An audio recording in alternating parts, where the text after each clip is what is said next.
So if you had to choose, which would you prefer? Unlimited wealth or immortality? What if I told you they are directly related and you could have both?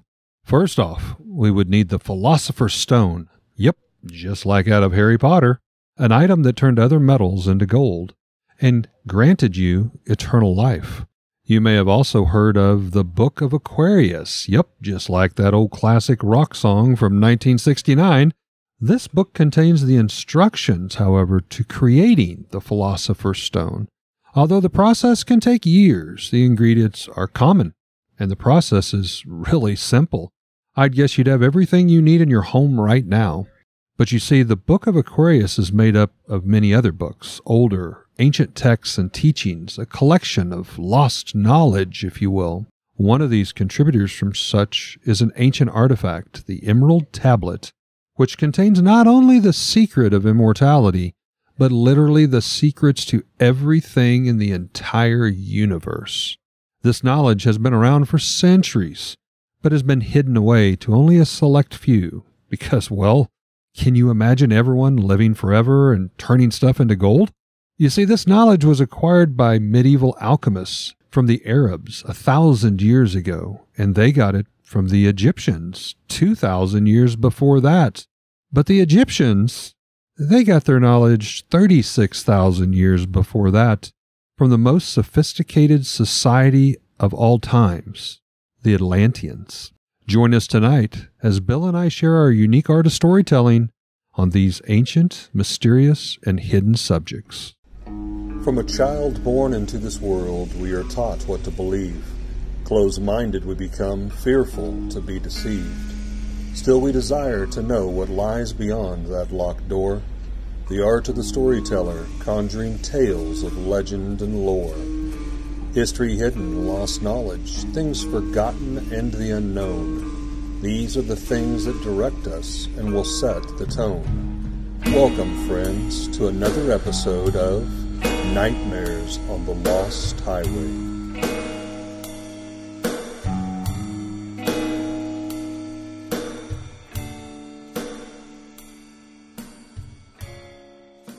Well, based on just the introduction alone, Eric, you went back a lot farther than I did. I'm the historian. The first mention I have is from 300 AD, so obviously Atlantis would have been before that. So that goes off into Thoth and all of that. When we talk about alchemy here, we're not talking about Magic the Gathering Online in any way, No. which is probably like something I shouldn't say here. So, in present company and all that, but no, it's you've heard of alchemy. It's basically in any role playing game, a lot of fantasy books, but just simply put, it's the making potions and whatnot. And of course, at some point in time, alchemists stumbled upon the idea of the Philosopher's Stone, a mythical alchemical substance capable of turning base metals such as mercury or lead into gold and silver. It is also referred to as the elixir of life, the tincture, the powder. And some alchemists say it could even have been used to achieve immortality. So, you have this item, and to be fair, when we say Philosopher's Stone, I'm sure most people automatically associate it with Harry Potter and the Philosopher's. Well, in America we say Harry Potter and the Sorcerer's Stone. The original English title is Harry Potter and the Philosopher's Stone. Correct. Good point. And they even reference Nicholas Flamel in that book, which I have information here about Nicholas Flamel later on too. So, I mean, she did do some research when she was writing the book. But, if you're going to go all the way back to the Atlanteans, I mean, that predates anything I'm going to start with. So for many centuries, this was like the most sought after goal in alchemy, and was the central symbol of the mystical terminology of alchemy. And it basically symbolized perfection at its finest, enlightenment, heavenly bliss.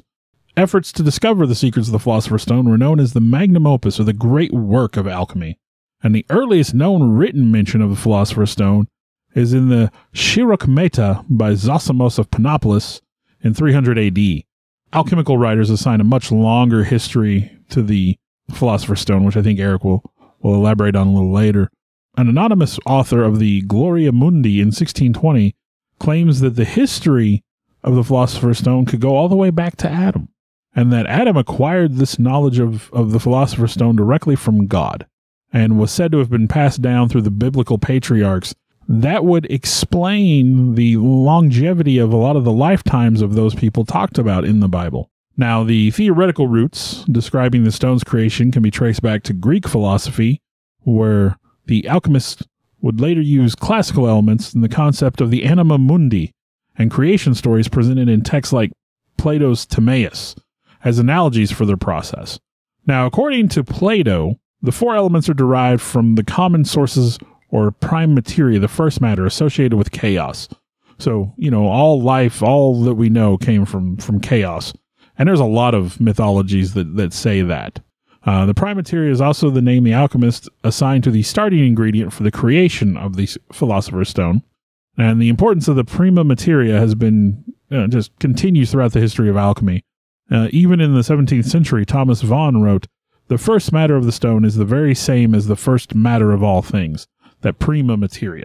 Now, in the Byzantine and Arab empires, early medieval alchemists built upon the works of Zosimos, and the alchemists from these empires, they were just fascinated by the concept of metal transmutation, and often attempted to carry out this process. The 8th century Muslim alchemist Jabir ibn Hayyan analyzed each classical element in terms of four basic qualities. And I'm going to use a word here that some people are uncomfortable with, I'll be fair. Fire was considered to be hot and dry. Earth was cold and dry. Water was cold and moist. Moist. And air was hot and moist. Moist. And Hayyan just theorized that every metal, everything was a combination of these four principles. Hot, cold, dry, and moist. Moist. And so, yeah, keep repeating it. That makes it better. So from this premise, he reasoned that you could transmute one metal to another just simply by rearranging these basic qualities. Now, how do you rearrange whether a thing is, I was going to say hot or cold, but you apply heat or cool, dry or moist. I mean, moist. Add water. So he believed anyway that you could rearrange these basic qualities and that the change needed to be mediated by a substance, which of course would be that prima materia. Eventually the Greeks would call it Zerion, or the Arabs would call it the al-iksir, from which, of course, seems obvious, the origins of the word elixir come from. Makes sense. The al-iksir. It was considered to exist as a dry red powder made from the Philosopher's Stone, and the powder would be considered the most crucial component of this process of transmutation. In the 11th century, there was debate among the Muslim chemists on whether the transmutation of substances was even possible, with a leading opponent being the Persian polymath Avicenna. And he discredited the theory of transmutation of substances by saying, "Those of the chemical craft know well that no change can be effected in the different species of substances, though they can produce the appearance of such change." Now, legend says that the 13th century scientist and philosopher Albertus Magnus, who also investigated minerals, he studied philosophy, and conducted experiments in non-organic chemistry. Now, he is said to have discovered the Philosopher's Stone. He does not confirm or deny this in any of his writings, but he did record that he witnessed the creation of gold by transmutation. In 1382, Nicolas Flamel, a French bookseller and notary who lived in Paris, claimed to have transformed lead into gold after decoding an ancient text, with the help of a Spanish scholar familiar with the mystic Hebrew text known as the Kabbalah, which Kabbalism is kind of a thing, and I believe Madonna followed that for a little while. But it's just sort of a Jewish mysticism. Now, of course, he had his own doubts as to whether he had in fact discovered this secret. There were doubts as to whether or not Nicolas Flamel had actually discovered the secret of transmutation, but it is documented that Flamel did become considerably wealthy around the time it is claimed that he found the secret. That was before he gave it to Dumbledore to lock it away in Grindelwald's bank. Now, Flamel did donate much of his money to charity. And like you just referenced, of course, the story of Flamel was incorporated into Harry Potter, where, like I said, in the UK. Nice touch. In the UK, it's called Harry Potter and the Philosopher's Stone. Now, there's a 16th century Swiss alchemist, Paracelsus, who believed in the existence of alkahest, which he thought to be an undiscovered element, from which all other elements were simply derivative forms, so sort of his own Philosopher's Stone. And he believed that, really that was the Philosopher's Stone in his mind. English philosopher Sir Thomas Browne, in his spiritual testament Religio Medici, identified the religious aspect of the quest for the Philosopher's Stone when he declared, "The smattering I have of the Philosopher's Stone, which is something more than the perfect exaltation of gold, hath taught me a great deal of divinity." So he even associated this back to, his faith and the belief in the spiritual, which could go all the way back to, this secret of, being disclosed to Adam by God. A mystical text published in the 17th century called the Mutus Liber appears to be an instruction manual for creating a Philosopher's Stone. And it is called a wordless book. And it was simply a collection of 15 illustrations that supposedly broke down how to create the Philosopher's Stone. Now, with the Philosopher's Stone, as Bill's kind of already leading us down, a lot of people are scoffing. They may laugh. They're thinking, this is a myth. It doesn't exist.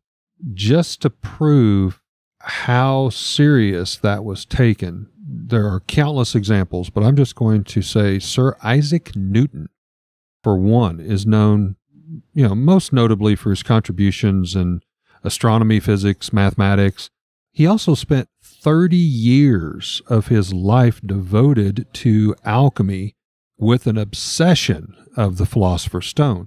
He even went as far as to make his own translations and record them of the Emerald Tablet, which these two are very closely, I think, tied. You have to have one basically to have the other in many beliefs, but Isaac Newton's translations of that is still studied today by people who study alchemy. So Bill opened up in the beginning of this, alchemy we now hear a lot of in like fantasy role-playing games and online games, and it's kind of lost its roots, so to speak. But alchemy was a very real thing, and arguably still today, it had early roots in what became known as science. We just didn't understand a lot of it back then. So now, like we do so much in society today, we relabel stuff. And, now a lot of people, I think, did that because they don't want to be associated. Science did not come from alchemy, kind of deal, or chemistry did not come from alchemy in more specifics. Well, we had to find a way to explain the things that we couldn't understand. Yes. And so, and I don't mean to offend, but religion is part of that too. We had to explain the things we couldn't understand. Yes. Science, of course, grew out of all these early primitive fields. It used to be once upon a time that when a person behaved a little erratically, you drilled a hole in their head to let the demons out. Yeah. Well, we figured out that, chemical imbalances and things like that. So yes, like any rational scientist would hesitate to be like, oh no, like alchemy. Well, same way with medicines, it's like the old witches and hags and stuff that you hear, they went out and gathered herbs from their stuff. Well, that has nothing to do with Native Americans chewed on willow bark. With medicine. Yeah, Native Americans chewed on willow bark to alleviate pain, and now we know that that's part of how you make aspirin. Yeah. So we've just relabeled stuff. So I just wanted to insert that in there. The Philosopher's Stone, alchemy, this stuff was at least presumed very real to a point where very serious scientific minds of the time were devoting a large portion of their lives to the study of it. So there's that. I'll let Bill kind of continue. So the Philosopher's Stone, as I've discussed it, is sort of the European ideas of it and from the Middle East. But other regions have their own sort of version of the Philosopher's Stone, if you will. The equivalent of the Philosopher's Stone appears in Buddhism and Hinduism, and known as the Chintamani, or referred to as the Parasmani. In Mahayana Buddhism, the Chintamani is held by the Bodhisattvas and other highly ranking, spiritual members of their religion, as also seen carried upon the back of the Lung Ta, the wind horse. And by reciting the Dharani of Chittamani, Buddhist tradition maintains that one who attains the wisdom of the Buddhas is able to understand the truth of the Buddhas and turns afflictions into enlightenment. So by understanding the Chittamani, you can achieve these things, and so it's sort of an enlightenment, an advancement of your being. It is also said to allow one to see the holy retinue of Amitabha and his assembly upon one's deathbed. Now, in Hinduism, it is connected with the gods Vishnu and Ganesha. And in Hindu traditions, it's depicted as a fabulous jewel, which a lot of people sort of associate the Philosopher's Stone as being a gem of some sort. Right. and it is often in the possession of the Naga king or on the forehead of the Makara. The Yoga Vasistha, written in the 10th century AD, contains a story about the Philosopher's Stone, in which I'm gonna mess up the name here. It's a Hindu name. Jnaneshwar wrote a commentary with 17 references to the Philosopher's Stone, which explicitly transmutes base metals into gold. So there's this reference That's to the that. true definition, if you will. Yeah, another depiction of the Philosopher's Stone is in the Shyamantaka Mani, which according to Hindu mythology is a ruby, and it is capable of preventing all natural calamities such as droughts, floods, and etc. around its owner, as well as the ability to produce about 170 pounds of gold every day. That's a lot. Now, that's a lot of dry history to explain how we get to this. Now, what does the Philosopher's Stone do? What is it? What is it? What is the purpose of it? We've kind of touched on it a little bit. The most commonly mentioned properties are, of course, the ability to transmute base metals into gold or silver. Does have the ability to heal all forms of illness and prolong the life of any person who consumes even a small part of the Philosopher's Stone diluted in wine. Other properties include the creation of perpetually burning lamps. Now, I want to interrupt you there because I'm going to get into some things. You said diluted crystal or gem. Yeah. Most gemstones don't dilute or separate, but Not every tradition says it's a gem. Yes, So. but in where I'm going to go with this, just remember this little insert. Other properties include the creation of perpetually burning lamps, like I said, the transmutation of common crystals into precious stones and diamonds, reviving dead plants, creation of flexible or malleable glass, and the creation of a clone or homunculus, which if you're unfamiliar, a homunculus is sort of a little artificial creation. You would call it a golem if you're familiar with D&D terms or Jewish mysticism, but just a little creature that's created under your control. Now, the descriptions are numerous and varied.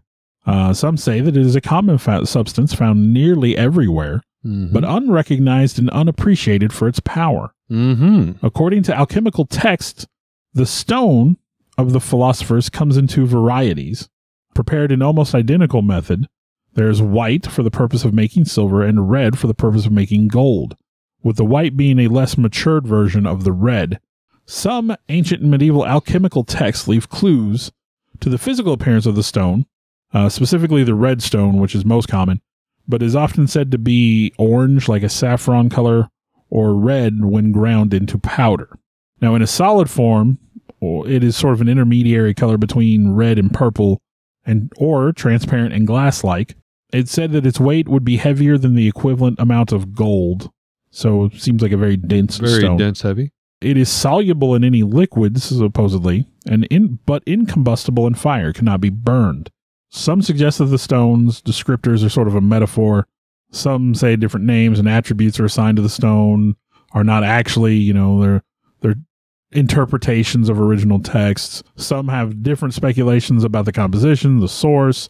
Certain people have said that, it's certain metals, certain plants, certain rocks, chemical compounds, bodily products such as hair and urine, maybe even eggs.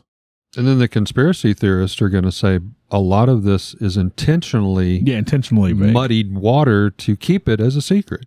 A Justus von Liebig stated that it was indispensable that every substance accessible should be observed and examined. Well, I think ultimately, Bill asked the question, what is the Philosopher's Stone? Why are people so interested in it? Obviously, he listed several good things here. And again, the Philosopher's Stone and the Emerald Tablet are very closely related. I think ultimately what draws people in is that secret urge to live longer. The fountain of youth, the elixir of life. You attribute it to extended life, but I'm of the other, the metals to gold. Definitely that innate human greed, I guess you could say. True. I mean, if you found a way, when they say money is the root of all evil or whatever, money's not going to solve your problems. People that say that most commonly have a lot of money. Most of my stress in life would go away if I just had more money. Touche. But where I was going was that is people were longing for something, whether it be greed, whether it be extended life or immortality. There's a point we all reach in our lives And, you know, I'm starting to get that point. I just hit the big 53 here last week or so. We all realize we're not getting out of this game alive. And this is where the roots of makeup have even come, because people will want to apply something to make them feel and look younger. Well, and I believe you sort of touched on that a little bit in a previous episode. Yes. When we talked about the Count of St. Germain and the secrets that he had, where he with alchemy applied makeup to make women look younger, and I mean, used alchemy to do that. I hate to be this guy, but I mean, what woman would not want to be put on makeup and their guy say, "Oh, you look so much younger." I mean, that's what we all are striving for. Could be a little sexist, Eric. It could be a little sexist. Sorry there. But Bill, would you like to try this makeup? And I'll tell you how much younger you look. I mean, I've just come to terms with the fact that I'm going to look old regardless. I'm embracing my salt and pepper hair. It's like I worked hard to get. Well, I was going to say, we're sitting here looking at each other, and you got more color in your hair than I do. And yeah. You're just a little older than me. So. Yeah. Well, I'm going to talk a little bit about the Emerald Tablet. It is, again, much like the Philosopher's Stone, can be described to exist out of many different materials, many different sizes, many different meanings. I'm going to go with the most common. I will use those words cautiously. Approximately 4 foot in length and 3 foot wide. So this is not a small tablet. It should not be something that is easily lost. Over 4 foot or right about 4 foot by 3 foot. There is an ancient Egyptian Esteric document named the Emerald Tablet. It is considered the foundation of Hermetic philosophy. It is attributed to Hermetes Trismegistus. It was highly regarded by Islamic and European alchemists of the basis of their art form, the foundation, if you will, of the art form. Medieval and early modern alchemists associated the Emerald Tablet with the creation of the Philosopher's Stone, because that is one of the things that it held with it, along with this vast amount of knowledge. Also, it mentions in there with the Philosopher's Stone, to Bill's point, the production of gold, not just longevity of life. And it is a guide that the most ancient wise men have passed down in order to help us find wisdom that they once possessed. The famous phrase, "As it is above, so below comes." That's where this text comes from. It essentially means there is an outer universe, the macroism, and there is an inner universe, the microism. The quote is referring to different dimensions of ourselves. We exist in multiple dimensions, comprising our physical bodies, our minds, and our spirits. It's believed by many, and it is possible that we ourselves are multidimensional beings with multifaceted thoughts. What we see, what we feel, what we taste and experience are the results of nothing more than our thoughts, consciously or unconsciously, positive or negative. Whatever we think, or some would say what you put out, comes back to us. This is all part of that belief of the Emerald Tablet. If we love ourselves, others will also love us. If we respect ourselves, others will. If we think we are attractive and confident, then others will also think that. We are what we think we are. Our outer reality is an expression of our inner thoughts, our emotions, and therefore we have the potential to elevate, some would say, our vibrations, our abilities, by refining our thoughts. Basically, it goes back to be positive. Surround yourself with positivity. Surround yourself with positive people. That is all part of the teachings and of the followings of the Emerald Tablet.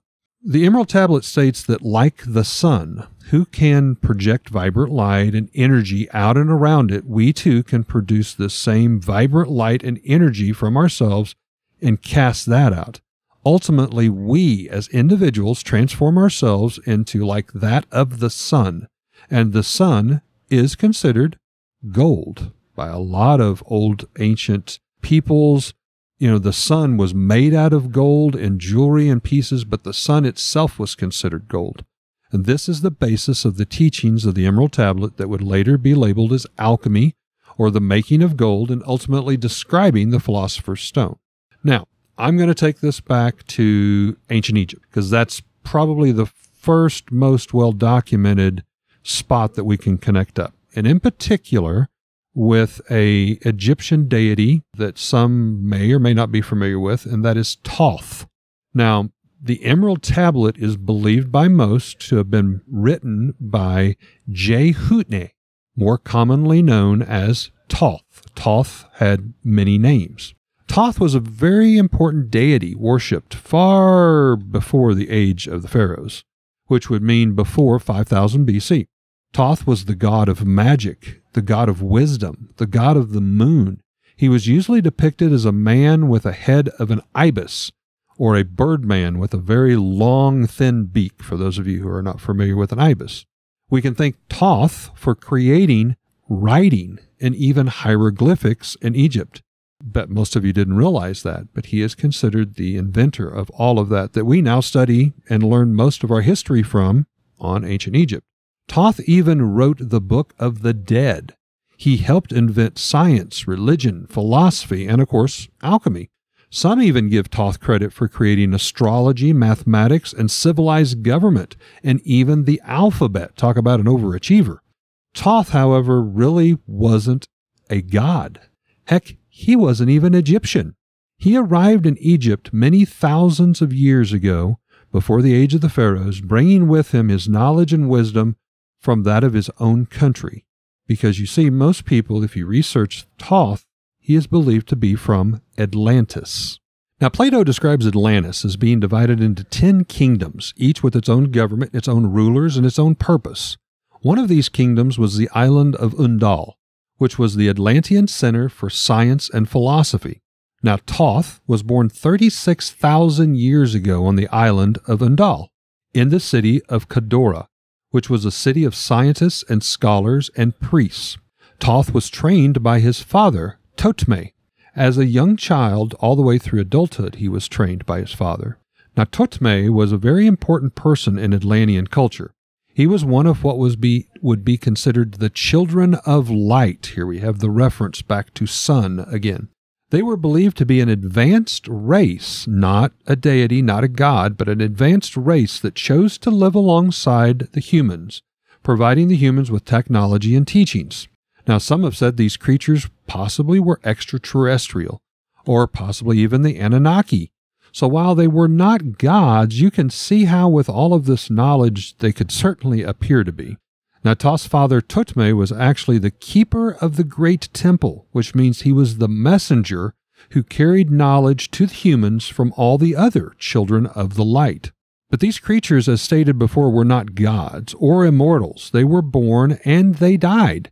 Yet here we have Thoth, who was recorded to be at least 36,000 years, and you may be scratching your head wondering, well, isn't that close to immortality? There was the greatest of all Atlanteans by the name of Horlet. He actually created the 10 kingdoms that I mentioned that made up Atlantis. Thoth was noticed to exceed all of his father's teachings and came with an open mind to Horlet, the greatest of all the Atlanteans, where he was taken in by Horlet and considered one of the wisest of all the days, and he earned the nickname called the Dweller. Now, Thoth once again soared in all of Horlet's teachings of wisdom, and after many years he was shown what was called the Halls of Amante, to which, by entering, literally gave the abilities of immortality to all who dare enter. Therefore, we have Thoth, the exclusion, who does become an immortal. So the deity that wasn't a god was essentially now made immortal, and he became known as one of the children of the light. Now, these children of the light lived a long life and then would reinvent themselves to live their next life, and the next life, and the next life, chapter after chapter. They were there as watchers, teachers, and mentors. This could be where some religions gets the thoughts of reincarnation. Now, there is a time when Thoth leaves Atlantis. Atlantis was destroyed by a great flood, but it was predicted by the children of the light beforehand, and Thoth was chosen to depart the city before the flood to go forth and establish colonies across the world. It is said that he traveled to several areas of the world to help spread technology. There is one such colony in South America, another in Central America, yet still another in the land called Kim, but now we know that as Egypt. Now, guess what they all have in common? Pyramids. Big old pyramids that still baffle us today on how the people of that time frame could possibly move such size, horrendous stones and construct these pyramids with such precision at that time frame. Slavery. Yeah, there you go. Yet be so far apart from one another at this time frame. You know, we have South America, we have Central America, we have Egypt, vast hundreds of thousands of miles apart. How did these people approximately at the same time all decide to build pyramids? How did they gain knowledge? How did they gain all of this information, possibly passed on by the keepers of the light, or Thoth in particular? Now, regardless, Thoth in his travel records his wisdoms onto what is now known as the Emerald Tablet. Now, some say it was made of a green crystal. Others say it was a type of green glass. Still others say it was a metal called orichalcum. Orichalcum was a rare green metal that, according to Plato's writings, was mined exclusively from one place, Atlantis. So here on this tablet, Thoth recorded the secrets of the universe, including the key to immortality, in which he had just learned himself. This artifact would become the foundation stone to ancient Egyptian alchemy. Starting to see how everything is linked together here? Now, Thoth would reinvent himself as the other children of the light did, living another lifetime, yet upon another lifetime, being born in or around Egypt for many centuries, sharing his wisdom with a select few. But occasionally he would feel himself being called or needed in a different area of the world. In one incident, it took him to ancient Greece, with the artifact of the Emerald Tablet making its first appearance in thousands of years. Now today, the Emerald Tablet is thought to contain 24 different stances. A stance, by the way, is like a sentence or a subject, a paragraph possibly. One of those is about immortality. It is also rumored to have been written by this Hermes Trismegistus, which some believe is a mix of the Greek god Hermes and the Egyptian god Thoth, or even better explained, a reincarnated version of Thoth himself. Now, Hermetismeges is also the author of a group of texts called the Hermetica. It is here we get the concept of Hermeticism, a spiritual belief on thriving and living with all things in the universe. Hermeticism is influenced by many secret societies, including, of course, the Freemasons, the Rosicrucians, and the Order of the Black Sun, just to name a few. There is a secret society also known as the Golden Dawn that emerged in the late 19th century. Note that word gold in there again, the Golden Dawn. I'm telling you all this is spiderwebbed, one to another. It's like a bad bunch of dominoes when one falls. Now, many members of the Golden Dawn that you might recognize as W.B. Yeats, Aleister Crowley, Arthur Conan Doyle, just to name a few. We're going to jump forward kind of into a more present time frame. 2011, March 11th, 2011 to be precise. A mysterious free downloadable book appears anonymously under the name The Book of Aquarius, Alchemy and the Philosopher's Stone. On the first page it was written, "The age of secrets is over. There is no need for mystical language or metaphor. This book contains no hidden meaning or codes. Everything is stated plainly and directly. So now anyone who wanted to create their version of the Philosopher's Stone, allegedly, could essentially do so with these directions, much like a recipe from a cookbook. The Book of Aquarius looked legit. Here was 165 pages. It referenced 149 alchemic texts that were spread over at least 1,000 years. Many of these were quite rare, some of them one of a kind, yet the directions indeed were long and tedious, a process. Yet anyone who had the time and desire could essentially follow them. What is so amazing about the recipe for the Philosopher's Stone is really only one ingredient, and we all have it in us. Any guesses? Did I mention it earlier, Eric? You did. Well, just for the record, if you go to globalgrayebooks.com, you can download your free copy of the Book of Aquarius. Bada bing! And I believe Eric is about to gross us out a little bit. What is the one item that is needed, allegedly, to create a Philosopher's Stone that each of us has in us? It's urine, pee, yellow gold, Shall I go on? Well, that is a messed up take on the whole Beverly Hillbillies thing.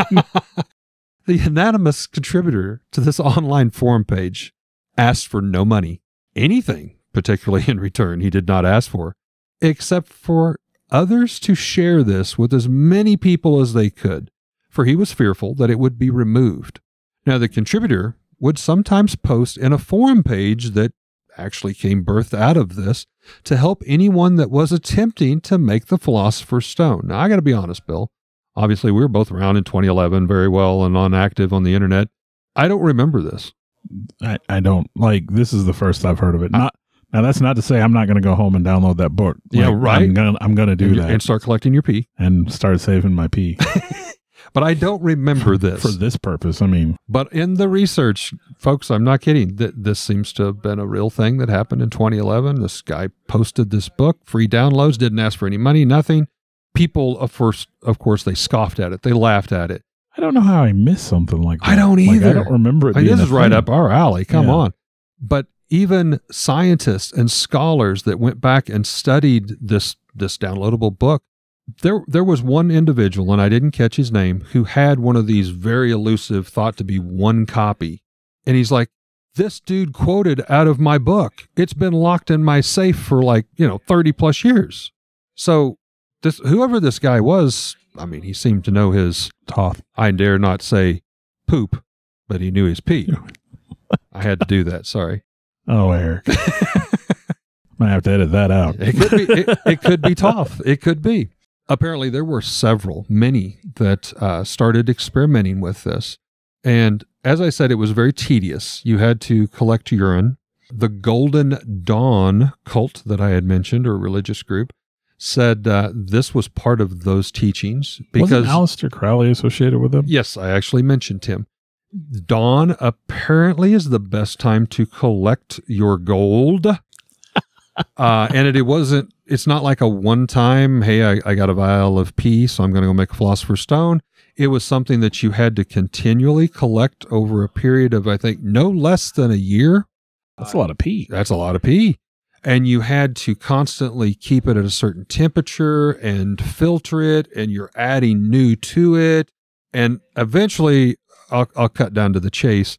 You filtered it to a point where it became first almost like a tar-like substance, black, and then you changed the temperature and the filtration, and it started to crystallize and turn white, and essentially would come out as a cloudy diamond-looking crystal/gem of good old pee. Now, I've used the word recipe several times in this. And I told you, I interrupted you, and I said, we're going to talk about a crystal that dissolves in water. Oh, dude. How do you think you use the Philosopher's Stone? Well, you don't clutch it in your hand, folks. No. You eat it. You eat the pee that you have been collecting and crystallized for, a year to 2 years. And on the forums, different people were sharing pictures. Hey, my pee looks funny. It's black. It's charcoaly. It's too dark. It's too this. It's too that. And this guy for many years would come in and, you've probably, lowered the temperature a little bit. You need to filter this out, do that. I don't know. Maybe you ate something acidic the night before when you collected the new urine specimen, all of this stuff. And then, just like he predicted, poof, the plug was pulled. The forums went down. He vanished. The book vanished for a period of time. However, Bill just looked up and you can't now find that. I was speechless. And you say, what in the world? Why would anybody collect pee? If you study, and I did, I went back and looked in alchemy. There are certain things in alchemy that are used quite commonly, at least back in the medieval days. That was urine, sweat, hair, and blood, which Bill also mentioned a blood-stoned Philosopher's Stone is possibly, or red. If I remember correctly, a lot of that stuff you used in the creation of the homunculus, which I referenced. The little golem. Yeah. So all of this is a very bad spider web, all connected. Some people will speculate, who was it that took this down? Who pulled the plug on this? This guy put a lot of work into this. He shared this book. He had collected it from multiple sources. Some people, of course, the conspiracists are going to say, well, the government did it because the government doesn't want you to live forever. The government doesn't want you to have all this money, or the ability to create gold. Somebody suggested maybe it was someone who followed the directions and created their philosopher's stone and decided, I don't want anybody else to have this. So we may never know who actually pulled it. That was disgusting, Eric. Thanks for sharing. Thank you. That will never leave your mind. Covered this topic. Yes. So yellow gold. Maybe it's something of a palate cleanser, if you will. We should move on to some headlines.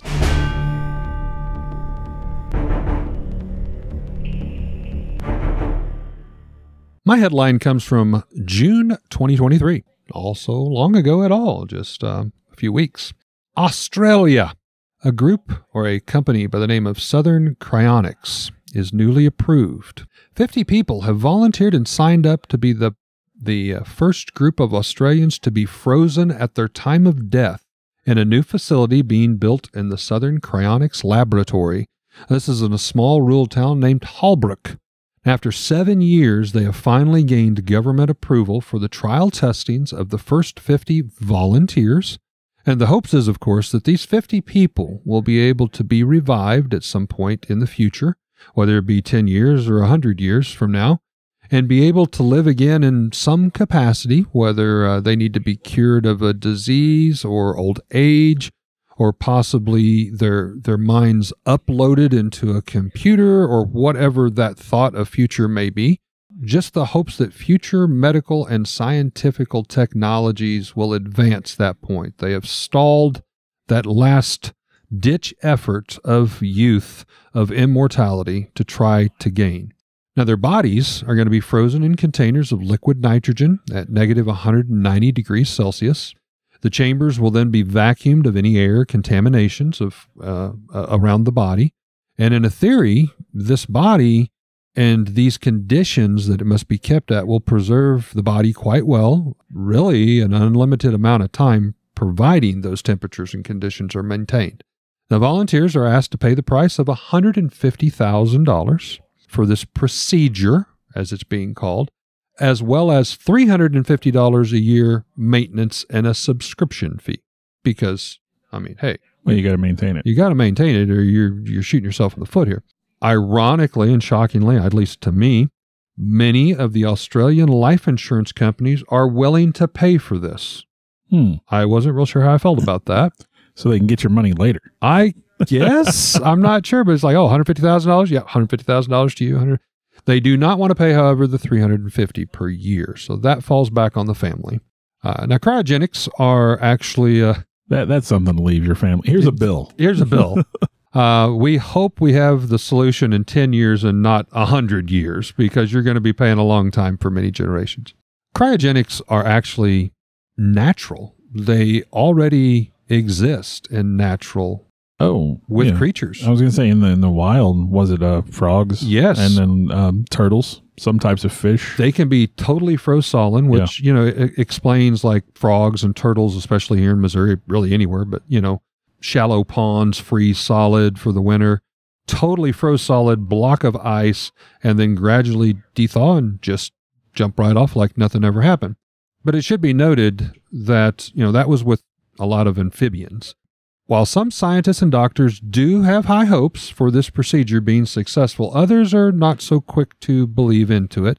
And it's something that's been going on for, honestly, past decades in science and laboratories. I will say I found it interesting. The fine print that Southern Cryonics has in their affidavit, their contract that you're signing, is that this procedure at Southern Cryonics is stated to be a burial site. To be fair, unless they've achieved some level of expertise that I'm not familiar with, I know that when cells freeze, they rupture because water expands when it freezes. And that's always been sort of the big hurdle for cryogenics. So I'm wondering if they've solved that. And I would say that you'd have to treat the site as a burial site just to be on the safe side. If you had to put a label on it. Yeah, what else do you call it? What could it? I mean, yeah. Cold storage facility. Cold storage facility. Walk-in freezer. Well. Man. So there's that. A lot of people don't walk into it, but. Yeah. These people volunteered for it. But so anyhow, that's my headline. Well, I went with some weird science. From Reader's Digest, May 19th, 2023. 25 amazing science facts that are weird, wild, and true by Elizabeth Yuko. Now, I cut the list down significantly. I think I just hit on the 10 that I found the most interesting. So we'll just go through these. It goes by pretty quickly. Number 1, the human stomach can dissolve razor blades. Not that I'm advocating the eating of razor blades. Oof. Please don't try that. But acids are ranked on a scale from 0 to 14. With the lower the pH, the stronger the acid. I think we all learned that in high school. Human stomach acid is typically a 1.0 to a 2.0, which means it's very, very strong acid. So according to a study published in the journal Gastrointestinal Endoscopy, which sounds fascinating, scientists found that the thickened back of a single-edged blade dissolved after only 2 hours of immersion in stomach acid. Wow. So imagine that. That's pretty harsh. Number 2, a cloud can weigh roughly 1 million pounds. According to the United States Geological Survey, the average cumulus cloud can weigh up to 1 million pounds. Because of all the water it's toting. Roughly as heavy as the world's largest jet when completely full. And as you referenced, that does have to do with rainfall and water. So, number 3. They look so fluffy. They though. do. They will kill you. Number 3, rats laugh when they're tickled. I think this has kind of made the rounds lately. But rats have the ability to laugh. And a video published by National Geographic demonstrates the rats responding positively to tickling. And they will even chase after a researcher's hand in a playful manner after being tickled. I had So not it's something seen they this. enjoy. I haven't seen the video They yet like either. to be tickled. Number 4, bananas are radioactive. I think a lot of people have heard this little factoid. They contain potassium, and since potassium does decay, that means the bananas are slightly radioactive. However, you would need to eat roughly 10 million bananas in a single sitting to die of banana-induced radiation poisoning. Whew, I've come close a couple times. I'm pretty but- sure you're going to die of something else. So, number 4, humans have genes from other species. We do think of ourselves as the superior beings on this planet. But in reality, our genome does consist of as many as 145 genes that have jumped from bacteria, fungi, however you want to say it, and other single-celled organisms and viruses, according to a study published in the journal Genome Biology. Number 6, it can rain diamonds on other planets. I've seen this little fact before. Ah. The atmospheres of Neptune, Uranus, and Saturn have such extreme pressures that they crystallize carbon atoms and turn them into diamonds, according to American scientist. How do we know this? Because researchers were able to recreate the conditions in a lab to prove that this occurs on Neptune and Uranus. We'll say it right. Uranus. A little aside here, and I might have told this story before. When you leave Springfield, there's a billboard for the Uranus Fudge Yes. Factory. And I always, I get my almost fudge always, from Uranus. well, I make the same joke that the billboard just says, hey, there's big fun, right? And I always say, hey, I hear there's big fun in Uranus. Anyway, but separately, researchers also speculate that it may rain as much as 2.2 million pounds of diamond on parts of Saturn. Okay, so if we went to Saturn, So it would just be diamonds, unlimited we're just diamonds. going to be walking in diamonds. Just, well, Why has nobody rich if sent there's enough somebody pressure there? to create diamonds, it's enough that you're not walking around. You become diamonds probably. But I mean, with all the rich people doing all this crazy wild Oh, I'm shit, sure somebody's trying to figure it out. why are we not harvesting diamonds? Number 8, it's impossible to burp in space. When you burp on Earth, it's because gravity keeps the solids and liquids in the food you just ate down, so that only the gas escapes from your mouth. In the absence of gravity, the gas cannot separate from the liquids and solids. Basically, burping turns into vomiting. Ugh. Number 9, plastic can end up as vanilla flavoring. Researchers have figured out how to transform plastic bottles into vanilla flavoring with genetically engineered bacteria. According to a 2021 study published in the journal Green Chemistry, the demand for vanillin is growing rapidly given that it's found in a wide variety of foods, cosmetics, pharmaceuticals, cleaning, and herbicide products. However, don't expect to be eating plastic bottle-created vanillin flavored anytime soon, as the research only demonstrated that the conversion process is possible, but has not determined whether or not it's safe for human consumption. Please, listeners, do not eat the 2-liter pop bottle that you have in front of you. It will And- not taste like vanilla. As I'm reading here, apparently I skipped number 7. I didn't have a number 7 there, so we'll say this is number 7.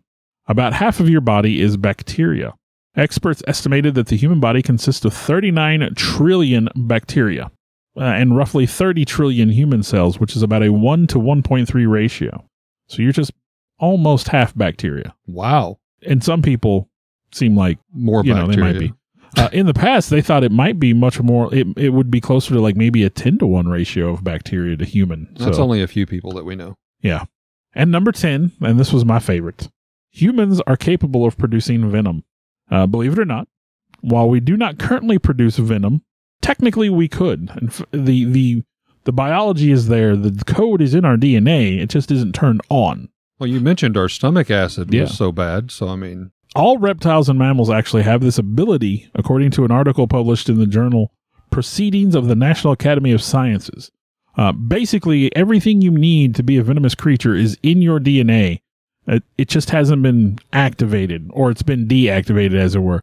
So a little bit of happenstance, a little genetic, glitch in the creation, and you could be a venomous creature. There could be venomous humans. wow. Interesting. Scary.